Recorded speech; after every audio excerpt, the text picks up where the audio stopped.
Un second souffle pour l'amour. Chapitre 1. Elle souhaite divorcer. Par une tranquille nuit d'été à Rago, Rosalind Fuller était assise sur le canapé de sa maison, parcourant les nouvelles sur son téléphone. Brian Hughes, PDG du groupe Hughes, a pris part à une soirée en compagnie de la célèbre actrice Eleanor Hilton. Ils se sont ensuite retirés dans un hôtel et ont passé la nuit ensemble. Des photos intimes des deux ont été prises. Cet article était l'un des sujets les plus populaires en ligne et s'est répandu sur Internet comme une traînée de poudre. Rosalind a ajusté ses lunettes à monture noire et a regardé les photos publiées, le visage dépourvu de toute expression. Les images étaient floues, mais on pouvait distinguer la silhouette d'un homme et d'une femme s'embrassant près de la fenêtre. Cet homme, Brian Hughes, n'était autre que son mari, et l'héritier de la famille la plus riche et la plus influente de la ville. C'était un homme puissant qui avait le contrôle de l'économie de toute la ville.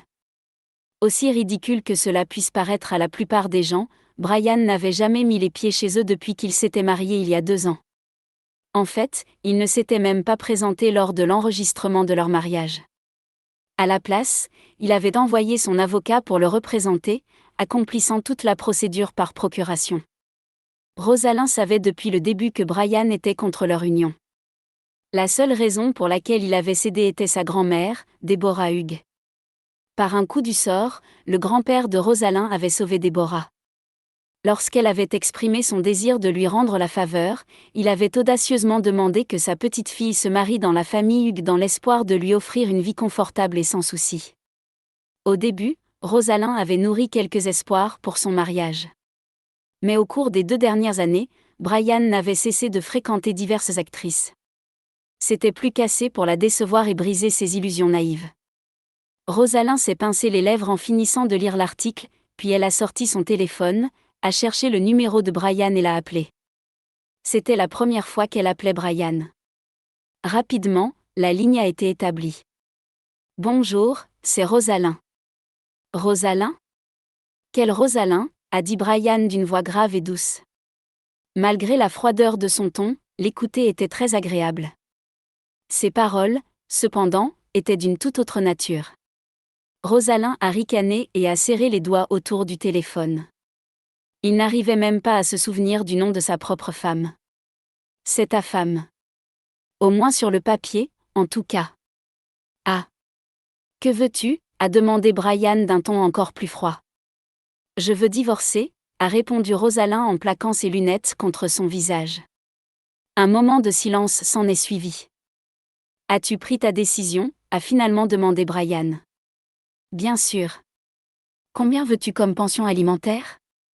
Dis-le. Ce n'est pas nécessaire. Je me fiche de ton argent. Et je ne veux pas non plus partager mon homme avec d'autres. J'ai déjà préparé et signé l'accord de divorce. Je m'en vais sans rien. Rosalind a parlé très rapidement, sans même prendre le temps de respirer. Elle a raccroché immédiatement après avoir dit ce qu'elle avait à dire. Ils étaient certes liés par la loi, mais ils étaient comme des étrangers. Puisque le mariage était la seule chose qui les liait, autant s'en débarrasser. Désormais, ils n'avaient plus rien à voir l'un avec l'autre. Rosalind est montée à l'étage et a retiré ses lunettes de son visage, révélant ses joues roses.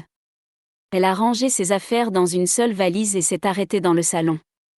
Après avoir déposé l'accord de divorce, elle est sortie de la villa sans un regard en arrière. Dans le bureau du PDG du groupe Hughes, il y avait une lumière jaune et chaude. Brian était assis derrière le bureau, vêtu d'une simple chemise blanche et d'un pantalon noir sur mesure. Il fixait son téléphone, les lèvres retroussées par le dédain. Enfin, sa soi-disant femme ne pouvait plus supporter l'insulte de son absence et a proposé de divorcer. On a frappé à la porte et son assistant, Edwin Beard, est entré dans la pièce. « Monsieur Hughes, c'est bientôt l'heure de votre rendez-vous avec Monsieur Foster. » Brian a acquiescé et s'est levé, prenant sa veste de costume sur le dossier de sa chaise. « Edwin, retire tous les sujets en ligne qui me concernent. Et demande à mon avocat de récupérer l'accord de divorce que ma femme a laissé à la villa. » Edwin a réagi aux ordres de son patron. Il était bien placé pour savoir que Brian n'était jamais sorti avec aucune femme pendant tout ce temps. Tous ces scandales avaient été inventés à dessein pour le discréditer et forcer sa femme à demander le divorce. Il semblait avoir enfin atteint son objectif.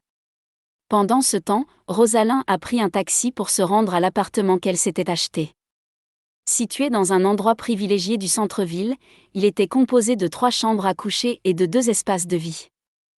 L'appartement était entièrement meublé et l'endroit lui-même était équipé du système de sécurité le plus avancé. Rosalind a rangé sa valise et s'est approchée de la porte-fenêtre.